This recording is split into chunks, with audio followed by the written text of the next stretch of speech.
Hi, welcome back to my class, Cross-Cultural Understanding. With me, Andreas Yulianto from Jakarta International University, Indonesia.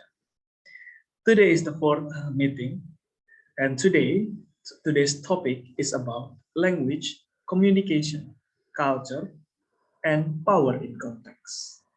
Let's begin. Before we go to our discussions, let me introduce you with the learning objectives. By the end of this chapter, you should be able to, the first, define communications. Second, describe the process of human communications. The third one, identify 9 properties of communications. The fourth one, describe the nature of language and communications. The fifth, explain the relationship between language, communications, culture, power, and context. And the sixth one, identify the traits and behaviors of an effective intercultural communicator. 7. Identify and describe multiple verbal communication styles. 8.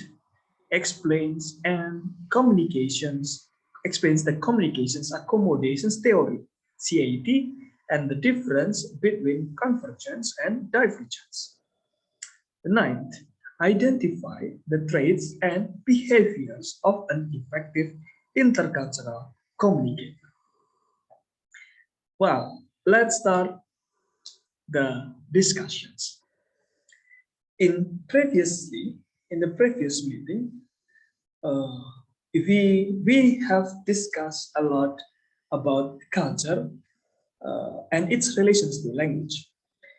This time, we will discuss about the natural communications that occurs interpersonally and culturally. As we learned in the previous meeting, the relationship between culture and communications is indirect, personal, and interrelated.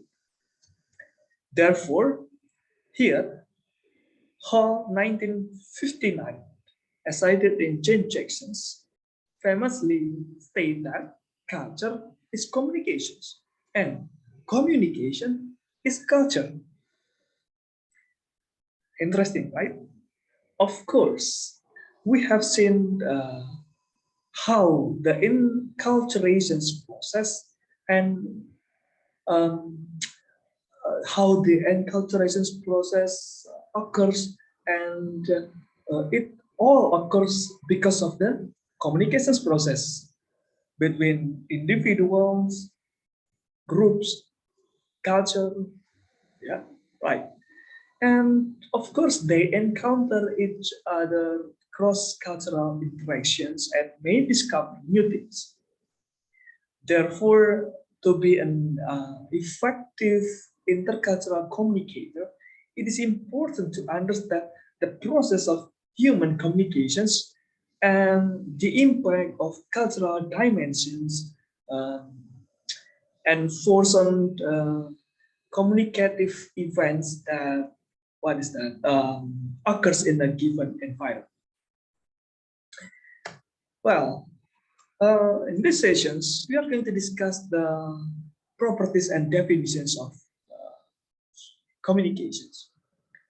Let's look at some properties and definitions of communications. Then we will discuss them one by one. Yeah. Um, Communications is a process.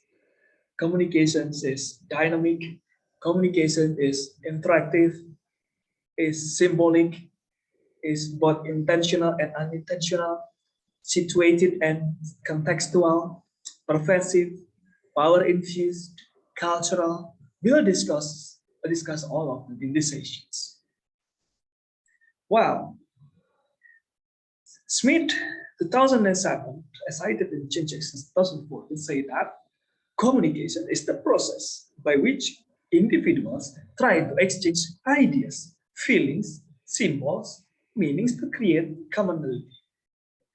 Before we examine the nature of communication and its implications for intercultural interactions, it is helpful to identify the key components of the communications process. We will discuss the process of communications that occurs and how something is called communications. Here in the circle here, we have this the process of the communication. We begin with the most left here. We have sender or the speaker, let's say. Here it is the person who is sending a message, yeah, verbally or non-verbally, yeah, which may be intentional or probably unintentional, yeah. And here a sender is someone with a need or desire, um, like someone has the desire to send an information to somebody, to transfer the knowledge, ideas, and so on and so forth. Continued with the encoding. Here, it is the process of putting an idea, let's say a message or knowledge into a set of symbols. We can say like words or gesture, so on and so forth. So it comes in our mind how we try to proceed the ideas here. And we have the message right now. What is it? Is the can be the speech or can be the writing. Yeah? It is conveyed verbally or probably non-verbally from one person, from the sender to the other people, the receiver. Yeah. The form of and the content of the message may differ. In a spoken um, apology, for example, the message form is how the apology is made. Yeah, it is the type of sentence structures, can be types of the sentence structures, non politeness, discourse makers, type of intonation, and so on and so forth. And here the content is substance of the apology, like regret about an overdue assignment, for example. So everything here, the idea here is in this part, yeah. And we have the channel right now in the middle here. This is the way in which a message is conveyed from one person to another. Yeah, the most common channels of or path of communications are speech, of course, writing, or even non-verbal signals. And here we have the, of course, the noise interference, where noise interference here, it is any disturbance or defect that interferes or distorts the transmissions of the message from one person to another. Like can be a background of the sounds, background sounds, fatigue, lack of concentrations, or feeling unwell, or even like unfamiliar jargon. Yeah, these things like the noise here that can disturb or interrupt the process of sending the message. And next we have the receiver. Yes, it is the person who receives the message that is being sent by the sender. The receiver here translate and interpret the meaning of the symbols. And in the, let's say in the decoding process here. So the receiver receives something and try to interpret in the decoding elements, parts here. And of course, after that, receiver response. This is the, let's say, the verbal or non-verbal reactions. If any, or if, like, for example, after the receiver listens what the speaker said, for example, the receiver can respond by give a smiles, notes, or grunts or comments, so on and so forth. This may be intentional or unintentional, of course. And the overall, this circle, it is the context or situational or environment. The overall environment here in which the communications occurs. It is the communications process. It relates with many other elements such as physical, psychological, socio-cultural, political, socio-relational, culture, and etc. A lot of things are related here. Well, these are the process by which individuals try to exchange ideas, feelings, symbols, meaning to create commonality by Smith et al. 2007. As mentioned earlier, communications properties are these 9.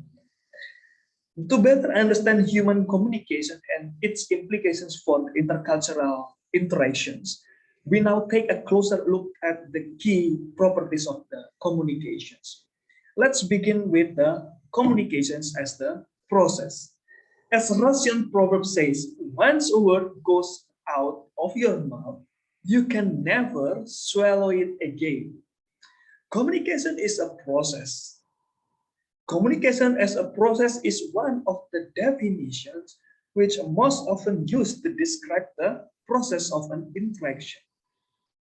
And most experts here view communications as a process that is it involves a group of interrelated and interdependent elements which are working together to achieve, let's say, a desired result or goal, right? Previously, we have seen how the communications process from the sender of the message to the receiver or the receiver.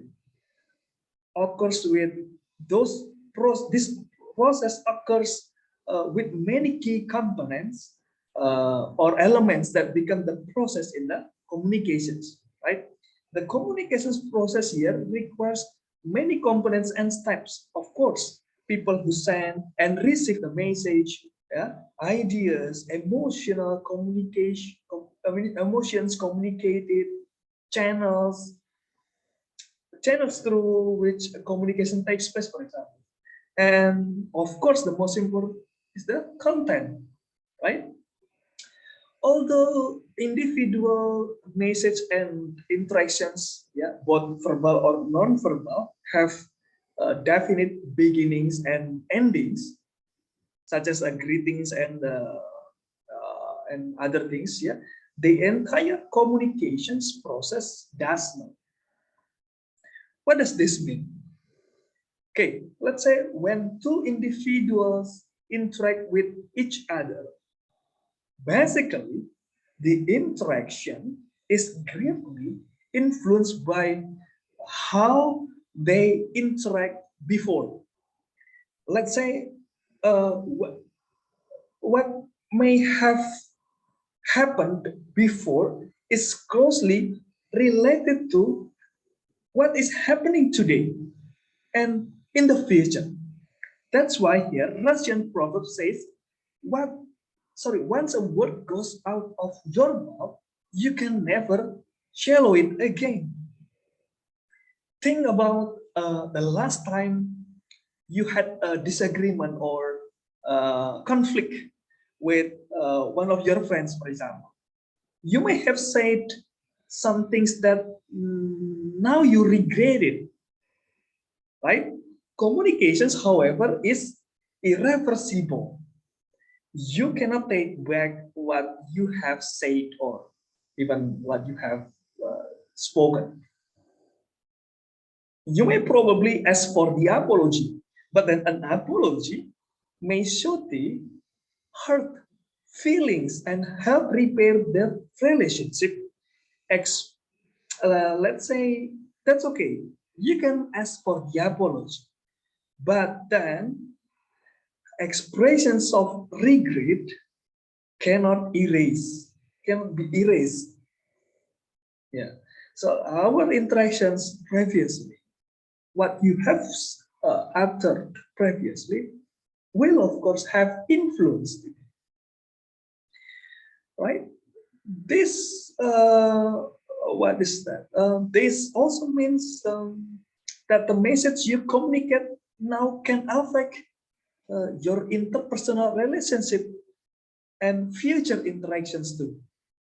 This communication process also applies in the intercultural interactions.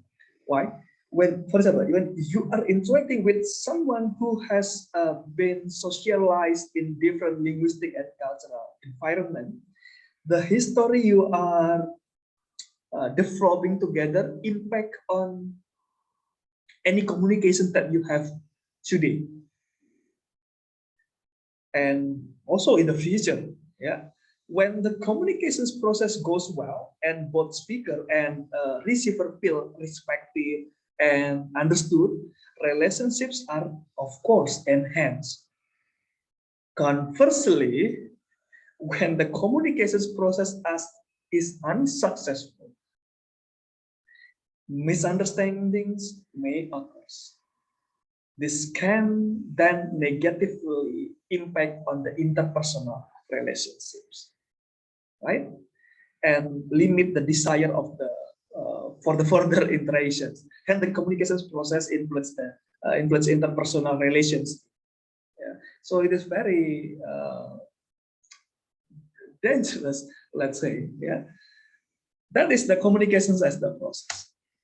Now let's move to the communications as dynamic. As Jackson said, it is always developing and never passive or static.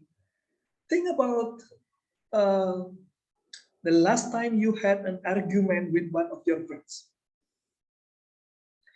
right? The communications here, let's say, when you interact with someone who has been socialized different linguistic and cultural setting, of course, the history you said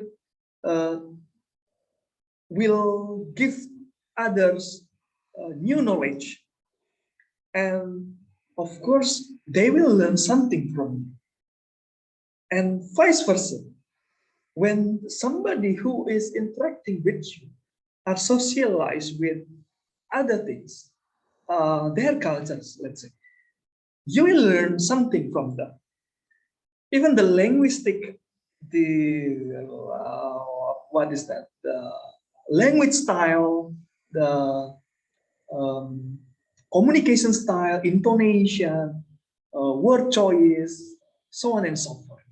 Of course, the communications is dynamic, always developing, and never be passive or static. Right? Communications is an activity that everyone has done. Even though sometimes uh, we don't talk to other people, we can still talk to ourselves, right? Interactions here, communications, interactions between two or more people is a fundamental dimensions of communications. It can be, let's say, transactive and interactive, right? Um, Even though sometimes we don't talk to other people, we can still communicate. We can work through ideas in our heads and sometimes interact with our feelings about something, right? However, most experts argue that the interactions between uh, two or more people is a real dimensions of the essence of communication. But yeah, we can still talk. Even we talk with ourselves in front of the mirror. Yeah, it is also the communications. We can talk to people, and other people can participate actively to hear and respond to the message we convey. Thus, communication is transactive. Individuals both send and receive message, right? And here, because individuals send and receive then interpret messages and respond to them. Communications goes both ways, a two-way process. And of course, this makes communication interactive, right? Therefore, communications in face-to-face encounters can be seen as meaningful interaction, can be seen as a constituted by an interactive exchange of gestures and reciprocations, right? That involve the speaker and listeners actively cooperating in the co-productions of meaningful interactions. And in a communications events, of course, what is that? You can send verbal and non-verbal messages to others, which also communicate thoughts. You can communicate your thoughts, ideas, and emotions. You can send this all to receivers, and also receiver can respond and give, transfer their ideas to us, to you, yeah. And they try to interpret. We also try to interpret the meanings transferred here. Thus, as the model shows here, everyone in the interactional setting simultaneously sends and receives the messages, right? Consider the examples like when your friends just have seen the movie of any kind of movie, and then they give the movie a glowing review and encourage you to watch, right? And when they are speaking, it is clear to you that they are sending a message to you that is recommending you to watch the movie. Even if you do not utter a single word, you are also sending a message to them. Although they may not be aware what you are doing. For example, like when you just like give eye contact, smiles, or raise eyebrow and other nonverbal reactions, yeah, actually you are responding and interacting or communicating with your friends. And yeah, of course, when you are giving the feedback, probably you can, let's say, okay, you go and watch the movie as the response of this interpretations of what your friends send you the message. So communications is transactive and interactive. Transactive because there is a sender, yeah, who send the message, and receiver who receive the message. And it is also interactive if the communications goes both way, a two-way process, right? Yeah, James Jackson's here explains the possibility of miscommunications may arise if the receiver has been socialized in different cultural contexts and does not share the same background knowledge as you. Wow, if you are interacting with someone who is not fluent in language that you are using, for example, or even the verbal message you are sending maybe or can be misunderstood. The possibility of miscommunications, of course, may arise because you and your friend do not share the same background knowledge. Your communications partner may understand the word, but not the intended meaning. Non-verbal signals, what is that? Also may be misinterpreted and even ignored. So it is important for us to, when we want to be a good communicator, understand the socio-pragmatic norms. That is the rules governing the appropriate use of discourse in social setting. Here, we try to learn to enhance our socio-pragmatics too. It is very important, and we have also discussed this actually in the previous meeting. When we are equipped with this, then we are ready to accept all situations that we just encounter. As you become more proficient in the language and more knowledgeable about the cultural context, yeah, and prevailing socio-pragmatic norms, yeah, like these rules, the transmissions and the decoding of messages should become much easier and, of course, more efficient. Let's say when we're talking about if we go to another country with the different script, if we have the socio-pragmatics and we know the socio-pragmatic norms in that culture, it will make us easier to adapt. And of course, we can communicate, we can show ourselves to environment. And the communications here, of course, becomes much more easier and more efficient. Let's say when you cannot speak any languages, any international languages, and then you go to other countries, how can you communicate with them?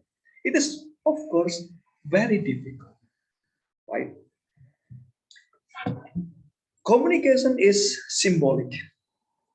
Think Tommy and Chan explains a symbol is a sign, artifact, words, gestures, or non-verbal behavior that stands for or reflects something meaningful. Actually, we have also discussed about particular symbols in the previous meetings. These symbols convey individual emotions and ideas, and they are conveyed to others through language, gestures, or maybe other forms. The meanings that we are processing, that we are uttered through language can be transmitted through verbal or non-verbal symbols. During the process of primary socializations, of course, these symbols are learned. Usually, words, non-verbal codes, and other symbols are selected and studied in a particular linguistic and cultural context. And they may mean something different or nothing at all. In other circles, the result is that they are easily misunderstood or simply ignored. Say, if we don't have any knowledge about particular symbol, then nothing we receive, nothing we understand. And of course, it really influences the communications. So communications is symbolic. That's why if we have to struggle to understand every symbol in order to enhance the quality of the communications. And you know that the symbols are arbitrary. They are selected and learned, of course, within a particular linguistic and cultural context. Suppose that we have certain symbols, but these symbols contain multiple meanings. Then how to recognize this symbol? How to get the idea of this symbol? Because the symbol sometimes is not applicable in a particular context, right? But because the more we are socialized with these symbols and different particular contexts, of course, we can gradually understand all of this meaning behind of these symbols. Let's say a language, right? The more we are interacting with people who are using different languages, of course, it will have a benefit for us. We'll try to adapt, we will try to acquire the language. Verbal language such as Arabic, Chinese, English, Russian, they are a code made up of symbol, a verbal language. Yeah, the symbols they use and the form and they use and to form a meaningful message. Yeah, for example, this letter, alphabet, English alphabet like H, O, U, S, E, they are a set of symbols that represent sounds. When we combine the individual symbols here into the word, now it becomes house. It is built up from the many symbols, the alphabet H, O, U, S, E. Now it becomes the house. They become meaningful to English speakers. By using symbols, people can represent their thoughts and ideas orally or in writing. Language is, of course, the most, let's say, most fully articulated of all media of human communications, right? It is a key element that distinguishes human from other animals. A verbal language like Arabic, Chinese, English, Russian here, that's why it is true. They are a code made up of symbols. The symbols they use to form the meaningful message. Still, communication is a symbol. With symbols, ideas are encoded to become a message. When the message is ready and has been encoded in our mind by the sender of the message, yeah, verbal communications is used. The persons or the sender here inputs their thoughts and sends it to the another persons or let's say receiver in the form of words. It may be accompanied by nonverbal behavior to provide an affirmations or other expressions to make the message more comprehensible, understandable. Like what I did, I give my hands movement. That's the interaction is the process of encoding and decoding. Well, people who speak different language may use different codes, but the process remains the same. People as a sender send the message and the receiver. Communications is symbolic. Here we have learned the International Phonetic Alphabet, IPA. It is an alphabetic system of phonetic notations based primarily on the Latin alphabet, International Phonetic Associations, as I did in Jane Jackson's, to facilitate the second language learning of the phonetic languages. The International Phonetic Associations here devised the IPA, an alphabet system. Yeah, the IPA represents here. It represents the qualities of speech that are distinctive in the spoken language.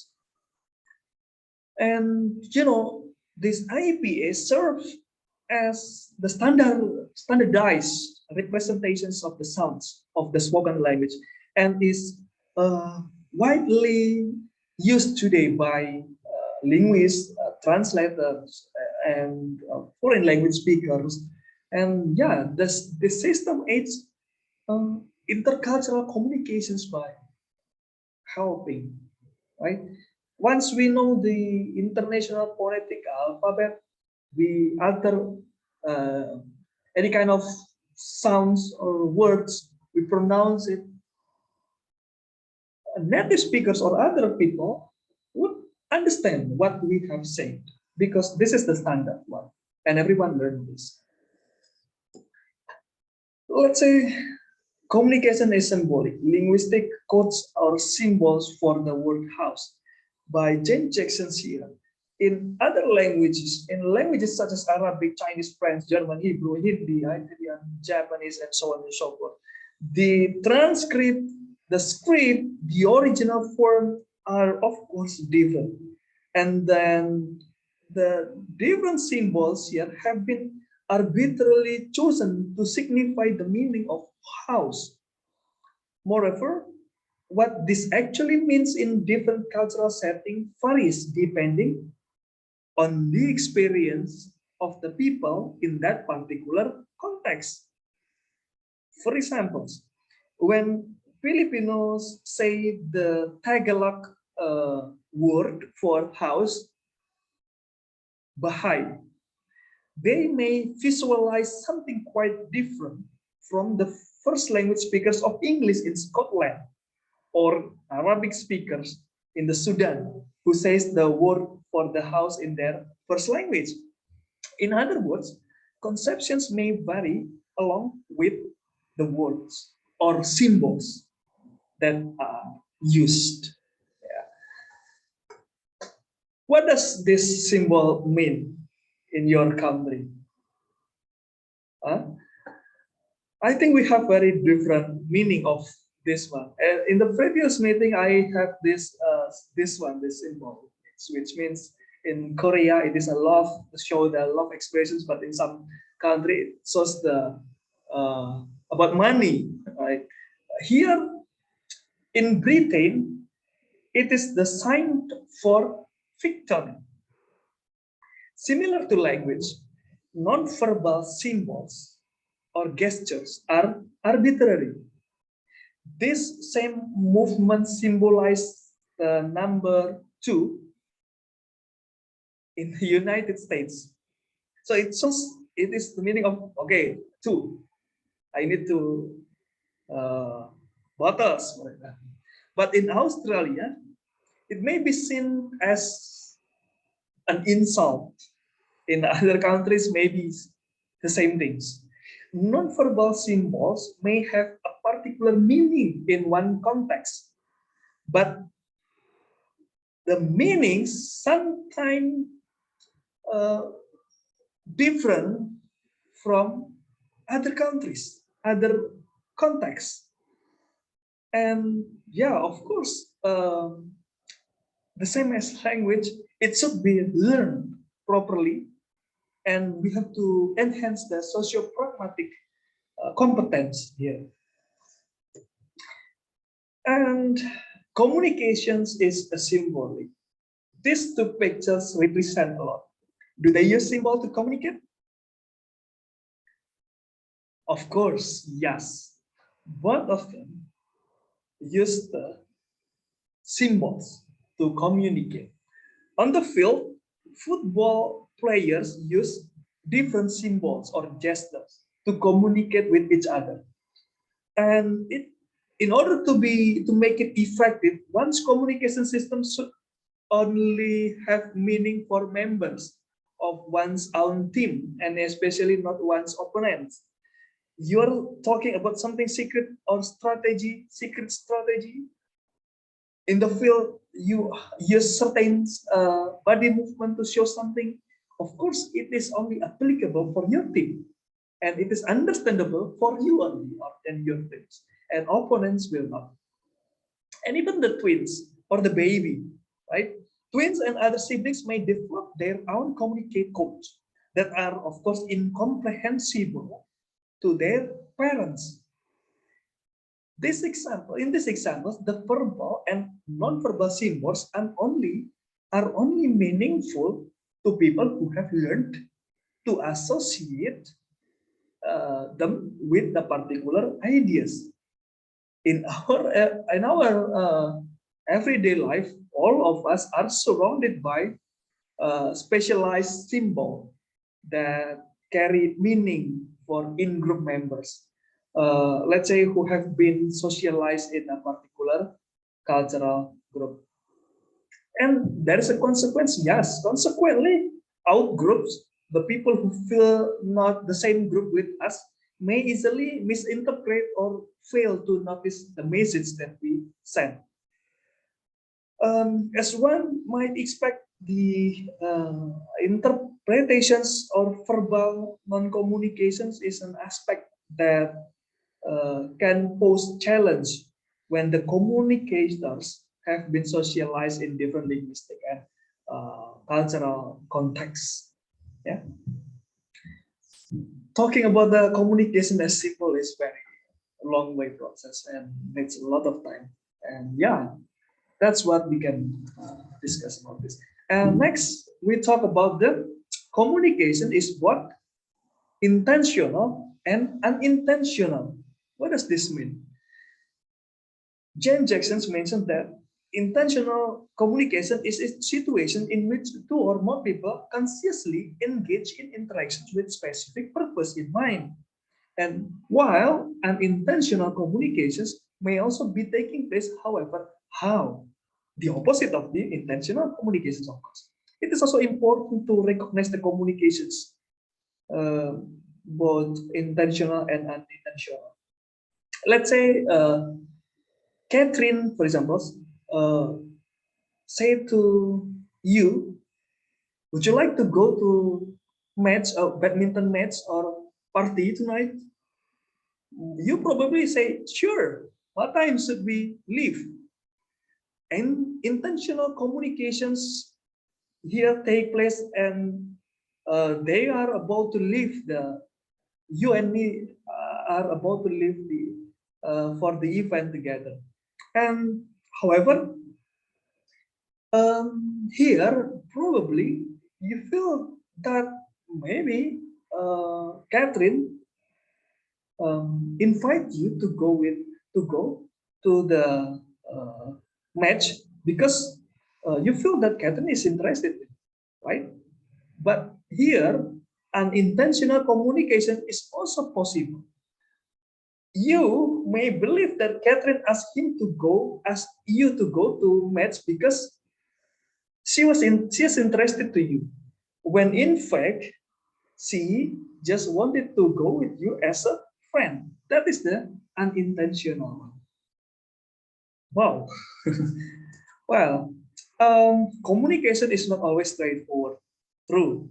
When we hear a message, we also interpret, and possibly means misinterpret the intentions and meanings that lie behind the verbal and non-verbal communications can be very difficult to interpret when interactants do not share the same background and experiences. These are, of course, becoming the reasons why it becomes the possible and it becomes very possible to be miscommunications.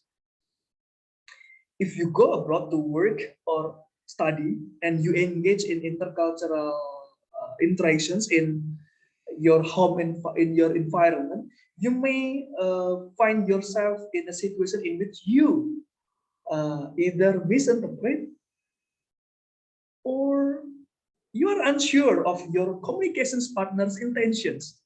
Yeah, when a second language is involved here, you may understand each word that is spoken or written, but still find it challenging to figure out what the speaker's motivations, or intentions, the meaning behind this, behind the words, right? These pictures represent a lot. It's very complicated. The ideas are very complicated. Even we have learned the linguistic pattern, the ideas, but the language, the structure, the grammar, but the meaning behind this can be very different based on the context, of course. And communication is both intentional and intentional here. It's related to the cultural scheme. Cultural scheme is a mental representations of the context or situations, and then the cultural script. cultural rules of speaking and interpretations. Yeah. And here, in intercultural situations, the communications process may be complicated by a range of factors. Different understandings of when and how to convey message, or even the variations of the communication styles, right? And differing views about the gender relations and differing expectations about what constitutes appropriate verbal or non-verbal behavior in particular situations or contexts. Right. Cultural same here are apt to vary somewhat in different linguistic and cultural settings. And initially, newcomers may find the communications process confounding. They may find it difficult to read the intentions of the communications partner, right? Yes. And King Tommy here, 1999, mindful intercultural communicators need the knowledge of both verbal and non-verbal communications in order to communicate sensitively across cultural and ethnic boundaries. We have to have these mindful interactions in order to understand all the verbal and non-verbal communications, because it is very crucial, it is very sensitive when we are talking across cultural and ethnic boundaries. What we have regularly used and we know well the meanings, when people use our styles, for example, they have their own intentions and they have their own meanings behind this. And we cannot interpret the meaning using our own standard or our own interpretations. That's why mindful interactions mindful intercultural communicators, we should be this one, mindful intercultural communicators. Well, our behavior, whether intentional or not, our behavior communicates the ideas and attitudes to others. This means that we need to be really mindful of the message that we are sending, because yeah, the possibility that our verbal and non-verbal actions are not being understood in the ways like what we intend or what we expect, it is very possible. Even when you are trying your best to be pleasant and polite, you may inadvertently give other people such different impressions that your behavior is perceived as unacceptable or even rude. This is all because we are less aware of the prevailing norms, let's say the cultural script. And of course, we may commit faux pas. What is that? We may unintentionally violate accepted rules of social behavior and misinterpret the behavior of our intercultural communications partner.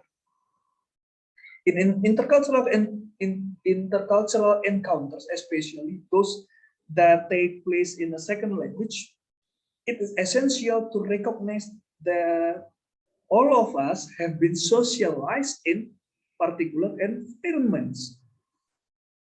And these all have given us ideas about what is acceptable and unacceptable behavior in a certain context.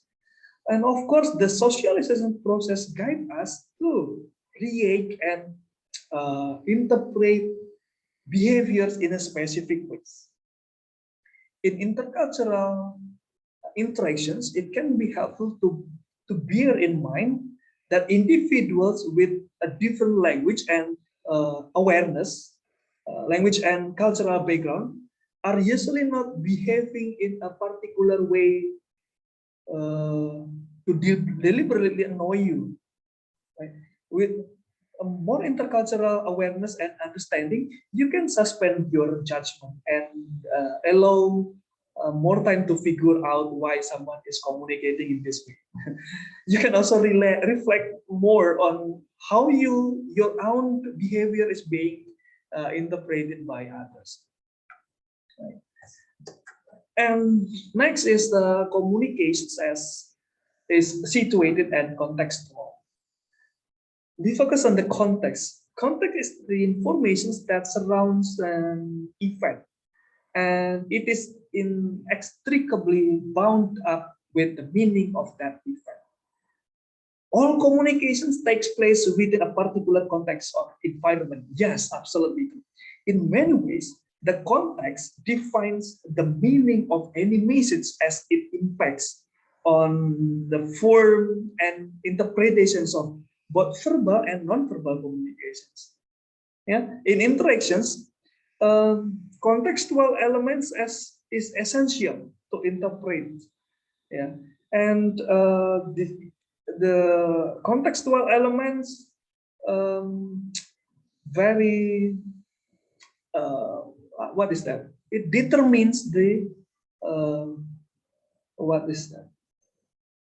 Our way, our actions, our language should consider the contextual elements because it is related to the how we interpret the utterance and expressions.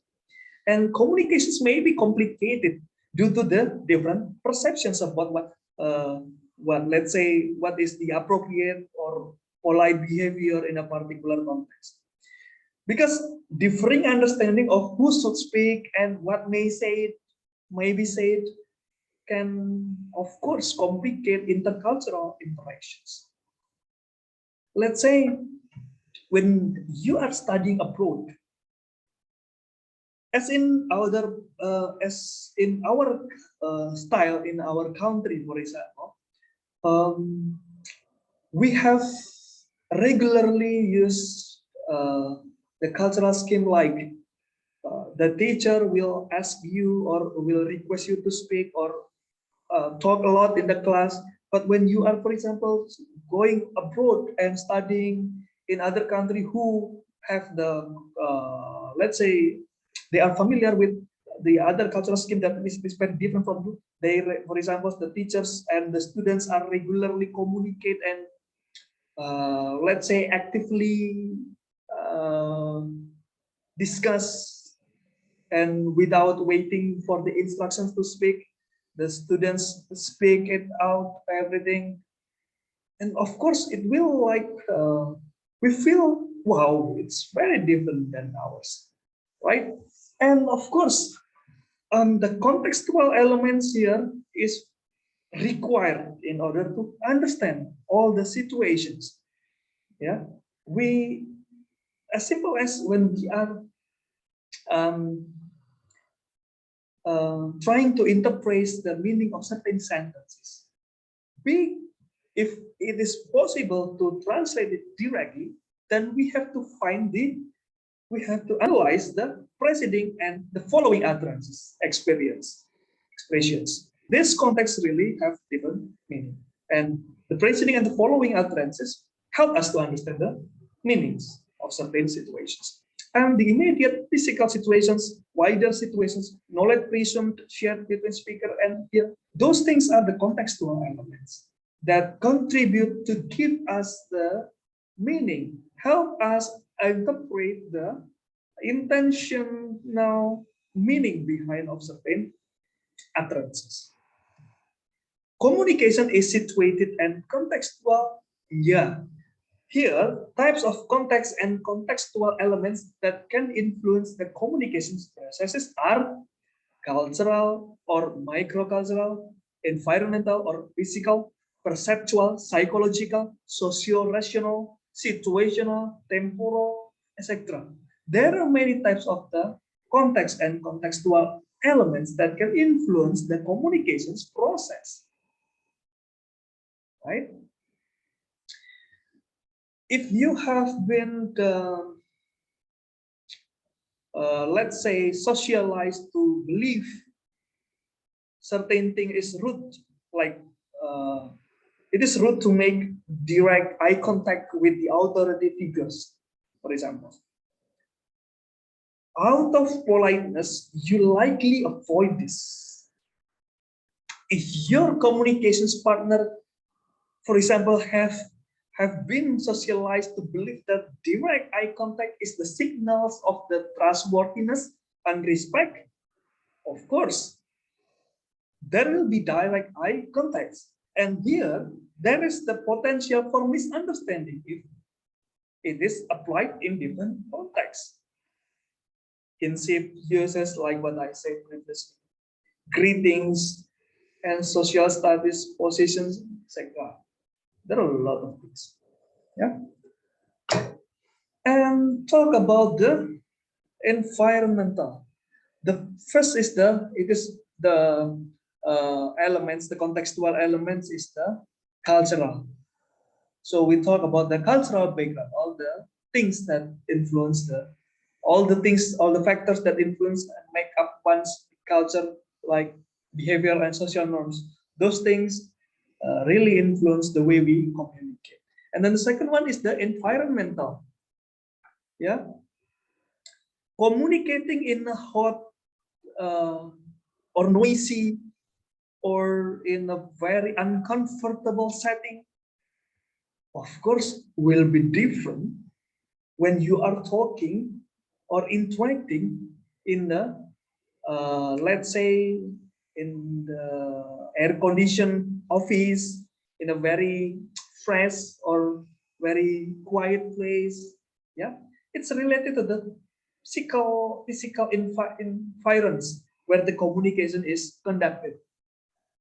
Does it influence? Yes, of course. When you are not comfortable with the place where you are talking with, we are talking, of course, it will influence uh, the motivations or the intentions. Yeah, there are a lot of things. Yeah. And perceptual,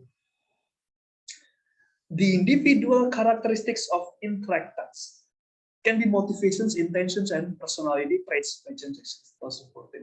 Yeah, when you are asking your professor for the extensions for the overdue paper, for example, you are apt to have a very different way, different intentions when you are asking a close friends to go out for a bite to eat. So your motivations, your intentions determines the way you talk. Right. And psychological. This is about the health, well-being, illness, and disabilities, like hearing loss of you and the other interactants. Communicating with someone who is hearing impaired and feeling unwell, of course, differs from communicating with a healthy person who has, for example, excellent hearing, right? Yeah, this psychological things is also influence or determines the way we talk. And psychological, let's say we have discussed about the ethnocentric mindset, where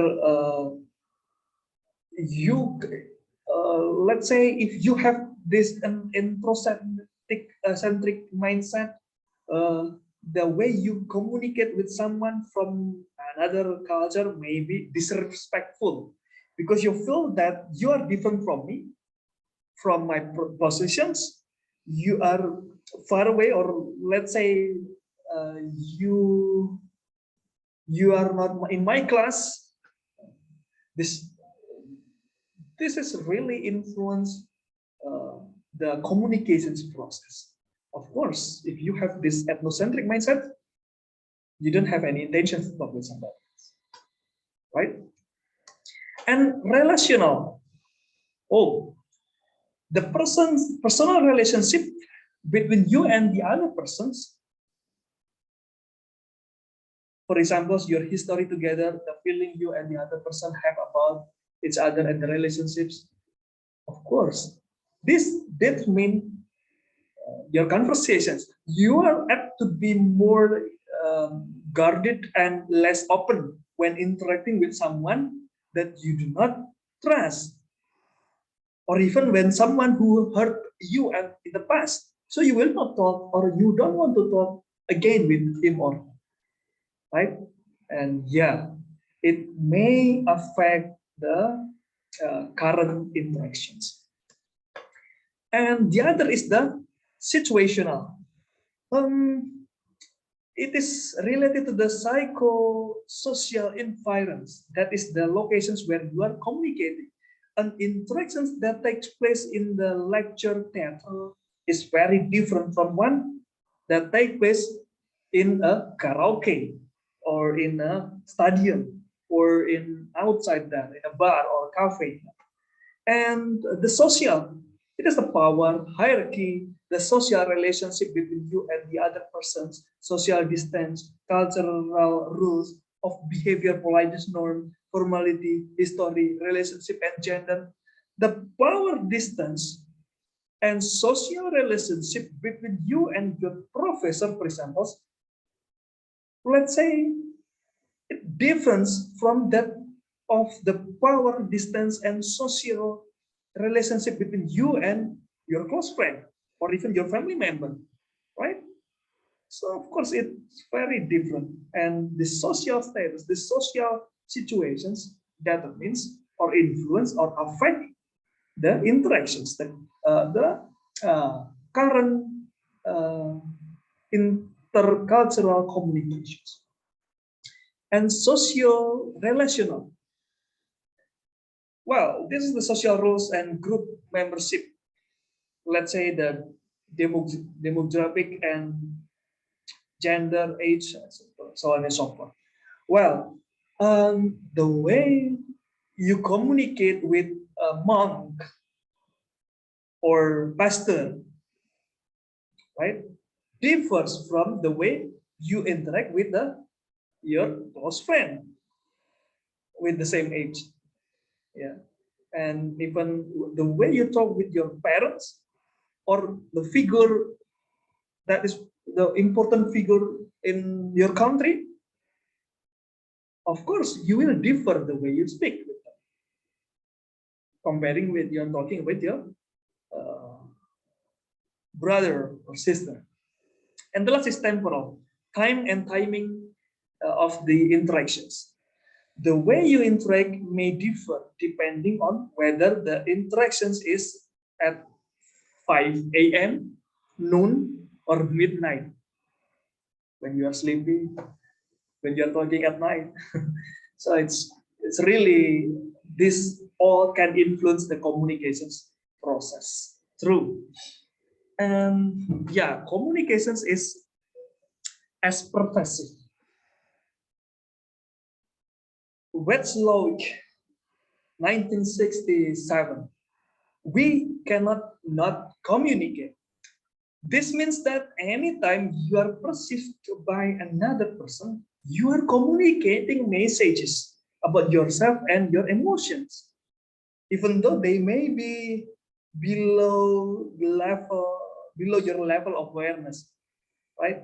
For example, so the clothes that you wear, your hairstyle, your tattoos, your jewelry, your facial expressions, your body type, athletic, etc., or even your body movement, right?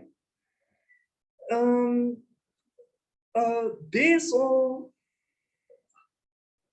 intentionally you actually communicate. Communication is human endeavor, as the communications is a symbolic and continuous. It is impossible for us not to communicate, yeah? Because communication is normal, and it is easy to take it for granted, even not to notice it. If two humans come together, it is virtually inevitable that they will communicate something to each other.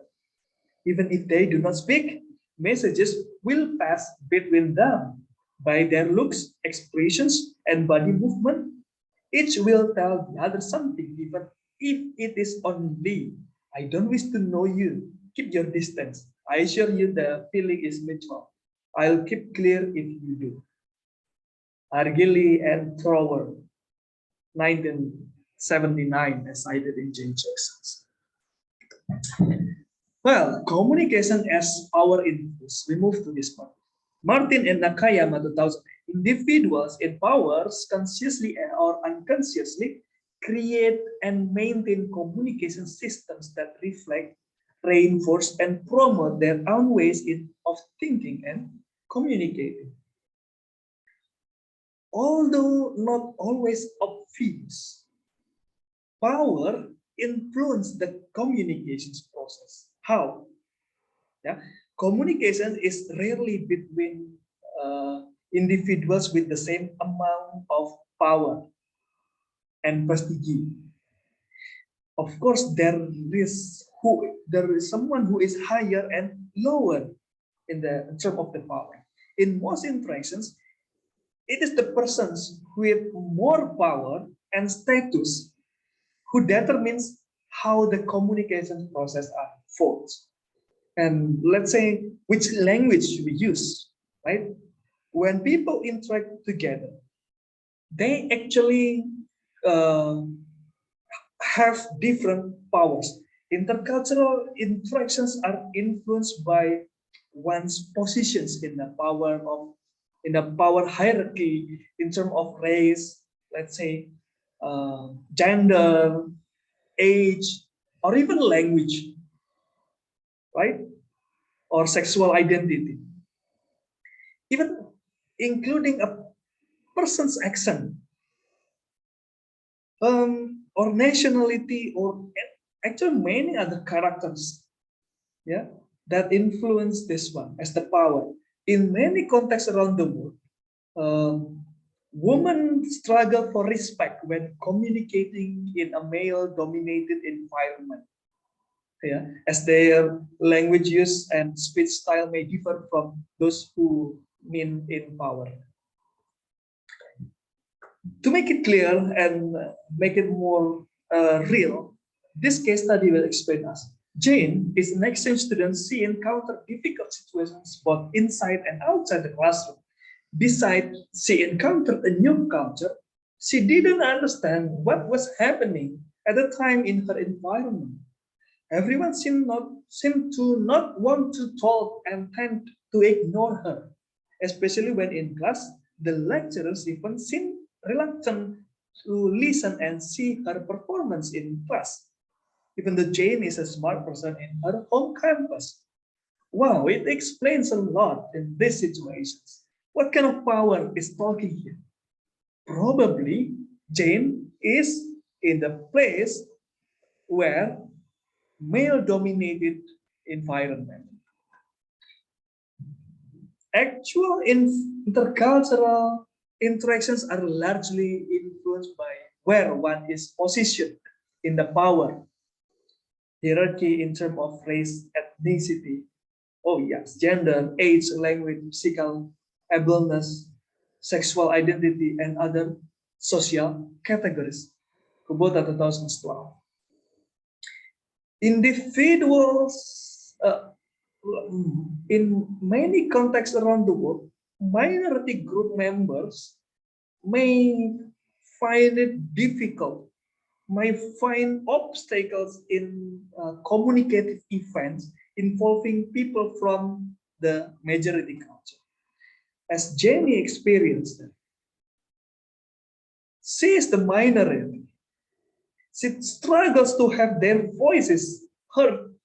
She may feel disrespected, and disempowered by those who have the more prestigious accent and style and everything. And other characteristics are, are valued in that context. Individuals and group can resist. Yeah, they withdraw and avoid interacting with outgroups member except when absolutely necessary. Yeah, so they want to speak only with their intentions, or they because very necessary. Yeah, but in the process they may be uh, slight line and have fewer opportunities to advance.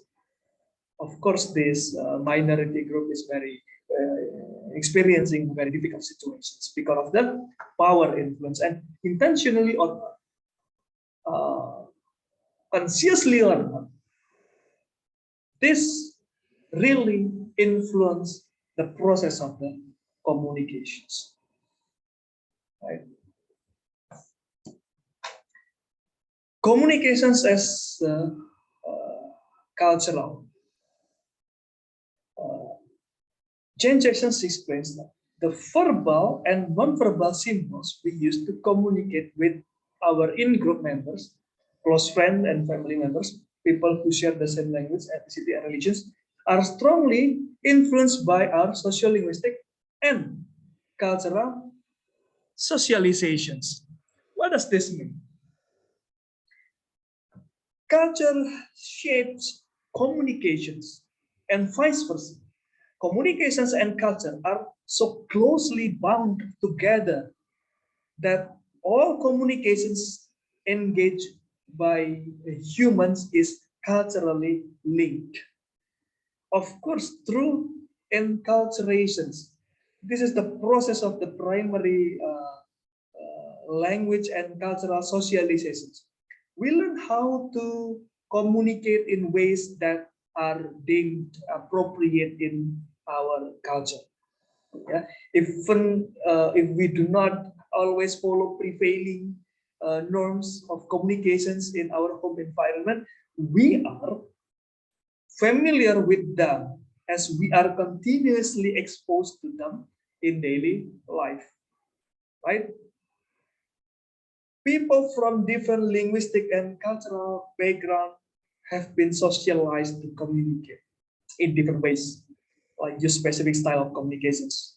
Through the process of enculturations, we learn to view and communicate in ways that follow uh, conventions or norms that are prevalent in specific contexts in our culture. For example, the expressions of politeness, cultural script, so on and so forth. People from different linguistic and cultural backgrounds have been socialized to communicate in different ways. Like as I told you, here is the process of we learn something new from. It is the process of intercultural communications. It is the process of sharing the ideas, sharing the point of view, worldview, and the way we are doing something. And the process of enculturations, of course, equip us or enhance our perspective, our knowledge about uh, cultural differences. Um, Members of different cultural groups who speak the same language may have different worldviews and values, different meaning with the same verbal and non-verbal symbols. And this, of course, affect the communications process. Wow. Differences between the language with regards to the pronunciations, punctuations, and spelling as the examples. The British have variety of the slang, and that is not, let's say, well understood by American and vice versa. English has been acquired and shaped in different cultural environments, right? And this has led to variations in the language. Today, English is an international language with uh, many culture, many varieties around the world. Indian English, Singaporean English, uh, Nigerian English, so on and so forth. And this culture influence the style of communications that is used in different contexts, right? Culture also impacts on the nonverbal communications. Certain symbols like in Canada, for example, adult of the same sex who are not uh, involved with other culture generally stand about 2.5 feet or an arm length away from each other when communicating. In many Middle Eastern cultures, people from the same sex stand closer to one another when interacting, right? So of course, it is the differentiations in the what is that like? For example, in Oman or other country, for example, like some countries they are okay for, let's say, two male friends walking together and hold their hands, as they believe that this is the sign of trust and solidarity, right? In in the in China, for example, two female friends may do the same, like they are okay, no problem. Female, they hug each other and walking and holding their hands. Of course, if one is unfamiliar with this behavior, it is easy to jump to the wrong conclusion and misinterpret what you are saying, assuming that, oh, the individuals are gay or something else, right? Communication is influenced by the linguistic and cultural socializations process in one's home's environment. Through enculturations, we become habituated to expect certain verbal and non-verbal behavior in the specific situations and contexts. Now we move to the language, culture, and communication styles. So far, we have examined several properties of communications and core elements in the communications process. And many interculturalists maintain that our preferred ways of communicating are influenced by our cultural background and the language, of course, that we speak. And let's right now take a look at the variations in speech and communication styles and their potential implications for the intercultural interactions. Linguistic style and speech styles. Linguistic style refers to an individual's characteristic speaking patterns. What style? What is a style? What does this mean? Style in linguistic refers to the ways the person use a language in a particular way. In other words, styles is the person's speech behavior, which goes on the changing as per the speech situation such as place, person, and time. Let's say here the style of using the figures of speech, jokes, stories, questions, silence, and apologies. And everyone has their own styles, right? And speech, one's speech style is made up of choice regarding wide range of linguistic elements, vocabulary, syntactic pattern, volume, pace, pitch, register, and intonations.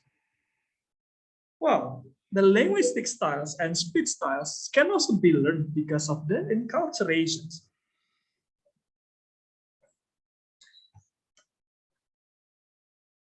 We right now uh,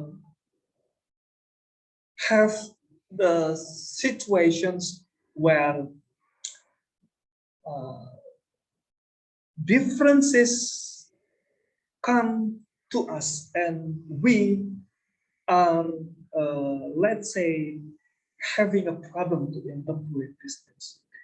And language and social psychologists right now pay attention to the phenomenon of the relationship between language, speech behavior, and culture. How the culture influence the speech behavior and the language, and how this all have created the varieties in uh, the use of language. Here,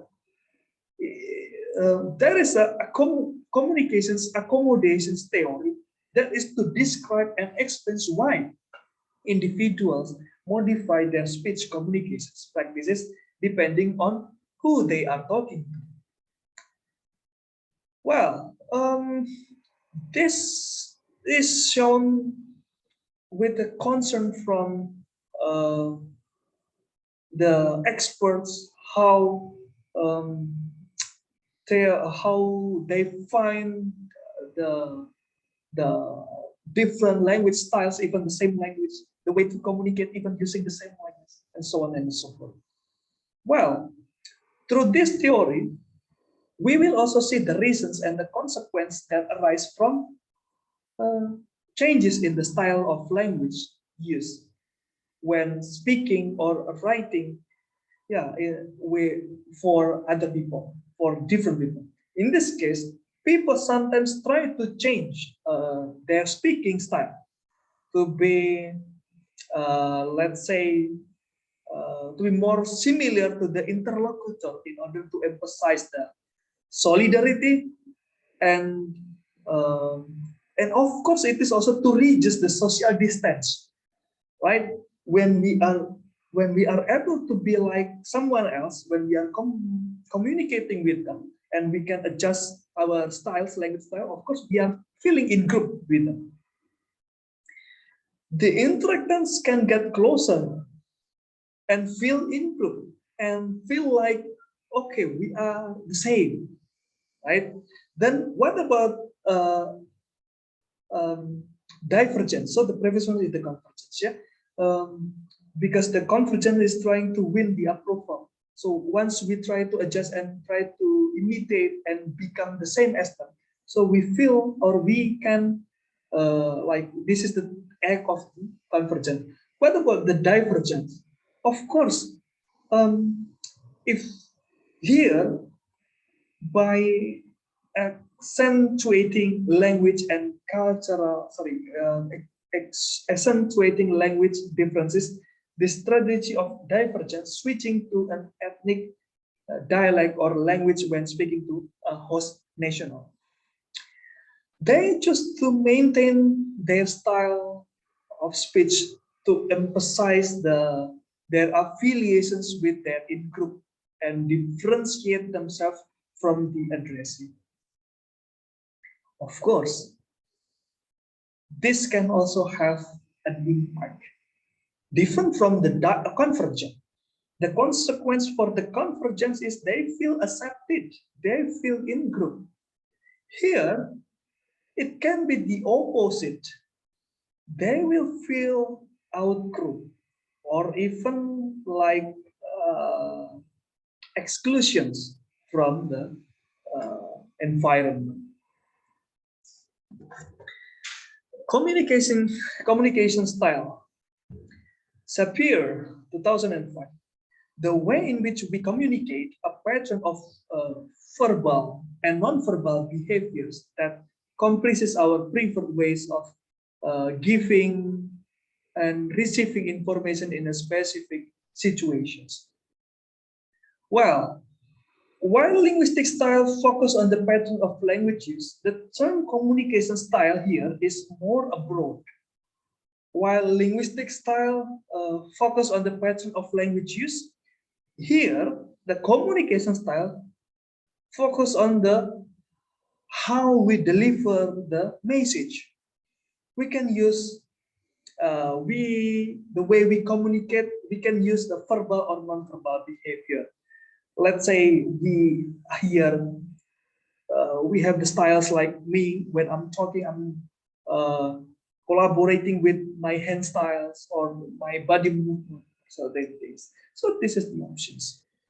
And how we organize how we, let's say, uh, use the communication style. Here we have some points that can have can help us understand the communication style. The first is how we organize and present the informations, and how we give praise and how react to receiving praise, and the timing and the manner of self-disclosure, and how we respond to the personal informations that other reveal to us, and how we express agreement or disagreement, and how we respond to the way our interactant communicates disagreement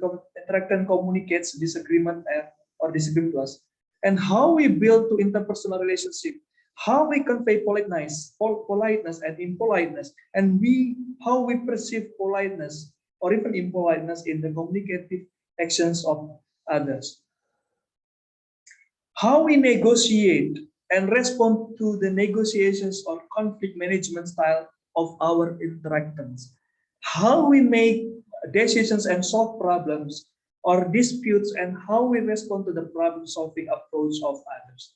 The ninth, how and when we interrupt and prefer to be interrupted, as well as how we respond to being interrupted, how we apologize and make requests as refusal, and how we respond to the speech act of others in the various contexts and situations. Sapir et al. 2005. This all determines and influence the communication style. And there are a lot of other things that can be the reasons why we change the communication style, why we use certain communication style. Characteristics of an effective intercultural communicator in second language situations. There are some characteristics, and also it is also a suggestion if you want to be a good communicator, a good and effective intercultural communicators in school and second language situations. The first, be patient. Allow more time for the interactions. Second, try to avoid the use of idioms because it will be easily misunderstood. Third, pay attention to the content meaning of the message you are sending and receiving. Next, be aware of your rate of speech and speak more slowly. Next, to gauge how your message is being received, be attentive to the other person's verbal and non-verbal behavior. Next, whenever feasible, use culture-sensitive probing questions to check to see if your message has been understood in the way that you intended. Next, listen attentively and pay attention to both verbal and non-verbal messages of your communications partner before responding. Again, being mindful of the power dynamics and their potential impact on intercultural relations and the communications process. Be sensitive to the benefits of convergence and the potential negative consequences of divergence in the terms of your speech or communication style and language choice. Well, be sensitive to the cultural beliefs, values, gender differences, and politeness norms that may underlie different styles of communications. Recognize your personal style of communicating and make an effort to determine how your communication partners are perceiving you. To further enhance interpersonal intercultural relations, build up your repertoire of communication styles. And the last, bear in mind that miscommunications may be due to language barriers rather than cultural differences and vice versa. We have talked a lot about this.